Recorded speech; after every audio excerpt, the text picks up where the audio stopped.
আমরা পেট্রোল চালিত রিক্সা এই দাবি করে আসছি 1 থেকে 1.5 বছর পর্যন্ত। হ্যাঁ, ব্যাটারি চালিত তাদের কোনো পরীক্ষাপত্র নাই এবং কোনো মানাও নাই। প্রশাসন থাকলেও তার সামনে দিয়ে চলে যায়।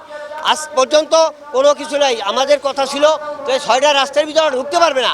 এই 6টা রাস্তা তো ভালোই, সমস্ত রাস্তার ভিতরে রাত দিন 24 ঘন্টার ভিতরে ওরা ঢুকতেই থাকে। আমাদের এই দাবি না মানা পর্যন্ত আমরা রাস্তা থেকে যাব না। আমাদের সমস্যা এই 17 যাদের ব্যাটারি না চলে, এই জন্য আমাদের আবেদন রইল। অনুরোধ করিয়া ট্রাফিক সার্জন যারা আছে তারা এই নিষেধ করে না, তাদের গাড়ি আছে অনেক, এই জন্য নিষেধ করে না।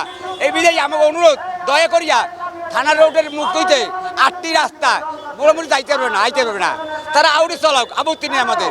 আমাদের এই অনুরোধ রাখি সকলের কাছে, প্রশাসকের কাছে আনুন দেয়। ওনারা ঠিক মতো ডিউটি করে না, 6 ঘন্টা ডিউটি 3 ঘন্টা থাকে ফাতেমা সেন্টার বইয়া, ওই ফকির বাড়ির মোড়ে থাকে বই 4 ঘন্টা বইয়া, তারা ডিউটি করে নিষেধ করে না। গাড়ি ঢোকে, এইগুলো যাতে না ঢোকে এইটাই আমাকে দাবি। কারণ ওরা ঢুকলে আমাদের ইনকাম হয় না, আমাদের সমস্যা হয় সবচেয়ে। আর এই যে মনীষা চক্রবর্তী যে মিটিং বলে যে মানে সে বলে, কিন্তু হে যেমন এই কাগজপত্র বুঝ করছে, এই বরিশালে 8টা রোড বাস ছিল, সদর রোড, তারপরে মনে করেন গিরিজা মহল্লা রোড, এর মিলে 8টা রোড বাদ।